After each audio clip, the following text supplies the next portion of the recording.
আসসালামু আলাইকুম প্রিয় শিক্ষার্থীবৃন্দ, তোমাদের সকলকে স্বাগতম জানাচ্ছি। এখন আছি তোমাদের গণিত বইয়ের ৬৩ পৃষ্ঠায়। আজ আমরা নতুন অধ্যায়ে এসেছি। অধ্যায় ৫-এর দশমিক ভগ্নাংশ বিষয়ক অঙ্কগুলো সমাধান করব। এখানে একটি অঙ্ক দেওয়া আছে। একটি পড়ার টেবিলের দৈর্ঘ্য ১ মিটার ৩০ সেন্টিমিটার। টেবিলটির দৈর্ঘ্য কত মিটার? ১ মিটার যোগ ৩০ সেন্টিমিটার। প্রশ্নে যেহেতু আমাকে বলেছে মিটারে পরিণত করতে হবে, তাহলে এই ৩০ সেন্টিমিটারকে আমরা মিটারে পরিণত করব। আমরা জানি ১০০ সেন্টিমিটার সমান ১ মিটার। সুতরাং ১ সেন্টিমিটার সমান ১০০ ভাগের ১ মিটার। কম হলে ভাগ হবে, তাই আমরা ১০০ দিয়ে ১কে ভাগ দিলাম। প্রশ্নে বলেছে ৩০ সেন্টিমিটার, সুতরাং ৩০ সেন্টিমিটার সমান ১০০ ভাগের ১ গুণন ৩০ মিটার। এখন ১০০ দিয়ে ৩০কে ভাগ করলে দেখো ০ আর ০ কাটা যায়, থাকে হলো ১০ ভাগের ৩। এখন ১০ দিয়ে ৩কে ভাগ করব। ১০ দিয়ে 3কে ভাগ যায় না, কারণ ৩ হলো ছোট, ১০ হলো বড়। তাহলে কি করতে হবে? দশমিক দিয়ে একটি ০ আনতে হবে। এখন ৩০-এর মধ্যে ১০ ভাগ যায়, আমরা লিখি ৩ × ৩০। তাহলে উত্তরটি হলো ০.৩। আমরা সহজেই এই ভাগটি করতে পারি। দেখো, প্রথমে আমরা ৩ লিখব। এখন ১-এর পাশে কয়টি শূন্য? ০। তাহলে এই ৩-এর আগে দশমিক দিব, ০.৩ মিটার। আমরা পেলাম ৩০ সেন্টিমিটার সমান ০.৩ মিটার। সেন্টিমিটারকে মিটারে পরিণত করলাম।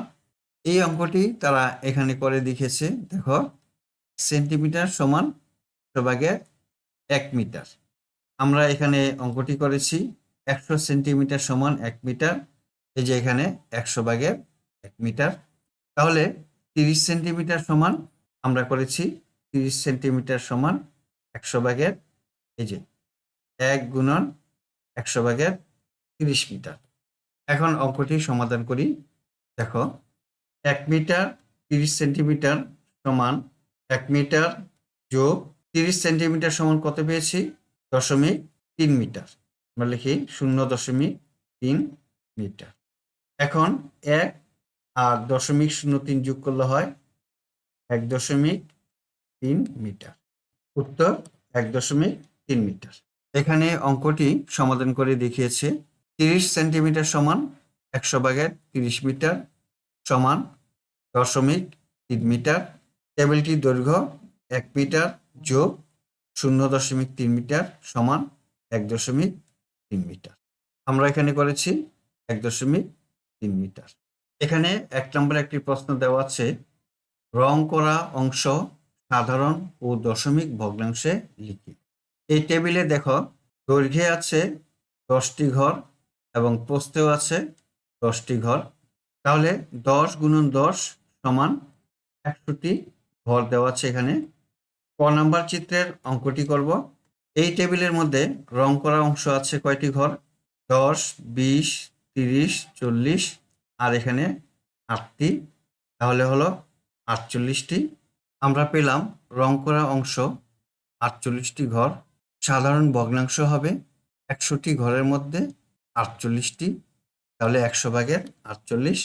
এখন দশমিক ভগ্নাংশ হবে ৪৮ লিখলাম। ১-এর পরে কয়টি শূন্য? ২টি শূন্য। তাহলে এই ২টি সংখ্যা ৪৮-এর আগে দশমিক বসবে, এখানে একটি শূন্য বসবে। দশমিক ভগ্নাংশ হবে ০.৪৮। খ নম্বরে দেখো, এই ঘরে দৈর্ঘ্য ১০টি ঘর এবং প্রস্থেও ১০টি ঘর। রং করা আছে ১০, ২০, ৩০, ৪০, ৫০, ৫১, ৫২, ৫৩, ৫৪, ৫৫, ৫৭, ৫৮, ৫৯, ৬০। রং করা অংশ হলো ৬০টি।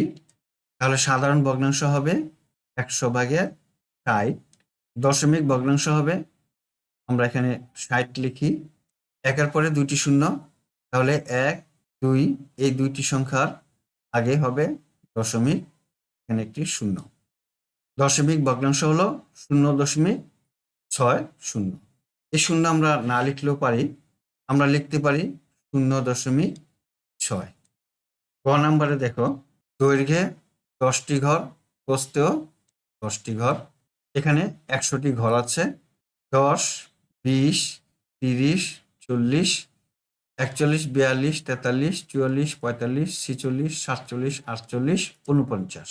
রং করা ঘর হলো 49টি। সাধারণ ভগ্নাংশ হবে 100 ভাগের 49। দশমিক ভগ্নাংশ হবে, আমরা প্রথমে 49 লিখি, একের পাশে 2টি শূন্য, তাহলে 1, 2, এই 2টি সংখ্যার পরে দশমিক বসবে, এখানে একটি শূন্য থাকে। দশমিক ভগ্নাংশ হলো 0.49। বন্ধুরা, আমরা এই 63 পৃষ্ঠার অঙ্কগুলো আজকে সমাধান করলাম। এখন 64 পৃষ্ঠার অঙ্কগুলো সমাধান করব। প্রশ্নে দেওয়া আছে, নিচের রং করা অংশকে কিভাবে প্রকাশ করা যায়। এই বক্সে 10টি করে ঘর দেওয়া আছে।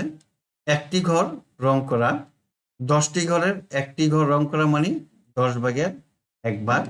একটি শূন্যর জন্য এখানে লিখতে পারি 0.1। এই বক্সে দেখো 100টি ঘর আছে। এই 100টি ঘরের মধ্যে একটি ঘর রং করা, তাহলে হলো 100 ভাগের 1 ভাগ। আমরা এটা লিখতে পারি, একের পাশে 2টি শূন্য, তাহলে আমরা লিখতে পারি 0.01। আমরা এখানে লিখলাম। এখন এই বক্সের মধ্যে এই পাশে 10টি এবং এই পাশে 10টি, তাহলে আমরা লিখতে পারি এখানে 10 গুণন 10। আবার বলেছে প্রতিটি ঘরে 10টি করে ঘর দেওয়া আছে, তাহলে গুণন 10। এখন ঘরের সংখ্যা হবে 1 লিখে 3টি শূন্য, 1000। এখানে তাহলে 1000টি ঘরের মধ্যে একটি ঘরে রং করা আছে, আমরা এখানে লিখতে পারি 1000 ভাগের 1 ভাগ। তাহলে 1 লিখে কয়টি শূন্য, 3টি শূন্য, তাহলে 1, 2, 3, দশমিক, এখানে শূন্য বসবে। তাহলে এই সমাধানটি আমরা এখন করলাম। এখানে এই সমাধানটি করে দেওয়া আছে, যে সমাধানটি আমরা এতক্ষণ করলাম। বন্ধুরা, আশা করি এই রং করা ঘরগুলোর সমাধান তোমরা বুঝতে পেরেছ। লেখা আছে 10 ভাগের 1 সমান 1 দশমাংশ সমান 0.1। আমরা পূর্বে পড়েছি 10 মানে দশক লিখেছি, 100 হলে বলেছি শতক, আর 1000 হলে আমরা বলেছি হাজার। এখন 0.1 হলে এটা হলো দশকের ঘর, তাহলে বলবো দশমাংশ। আগে বলতাম আমরা দশক। 0.01 তাহলে একক, দশক, শতক, এটাকে বলবো আমরা শতাংশ। আগে বলতাম শতক। 0.001 তাহলে একক, দশক, শতক, হাজার, আমরা এটাকে বলবো সহস্রাংশ। 2 নম্বরে 100 দিয়ে 1কে ভাগ করলে 1, 0, 1-এর পাশে 2টি শূন্য, তাই এই 2টি সংখ্যার পরে হবে দশমিক, এখানে একটি শূন্য হবে, আমরা বলবো 1 শতাংশ। 3 নম্বরে 1000 দিয়ে 1কে ভাগ করব, 1 লিখে 1-এর পাশে 3টি শূন্য, 1, 2, 3, এখন দশমিক হবে, এখানে একটি শূন্য হবে, তাহলে একক, দশক, শতক, হাজার, একে বলবো 1 সহস্রাংশ।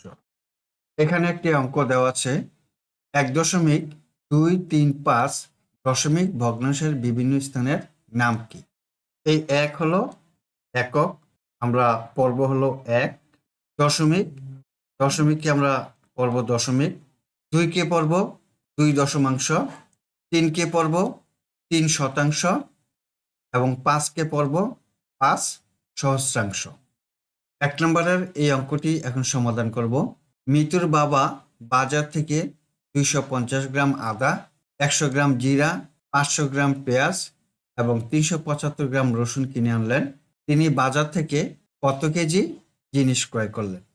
মিতুর বাবা বাজার থেকে যেই পণ্যগুলো কিনে আনলো সেগুলো সব গ্রামে দেওয়া আছে, আমাকে কেজিতে নির্ণয় করতে হবে।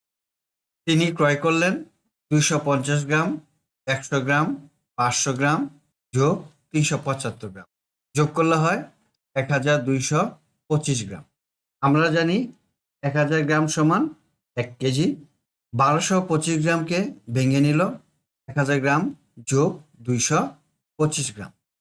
যেহেতু 1000 গ্রামে 1 কেজি হয়, তাহলে এই 1000 গ্রাম এবং 225 গ্রাম দুটিকে 1000 দিয়ে ভাগ করা হলো।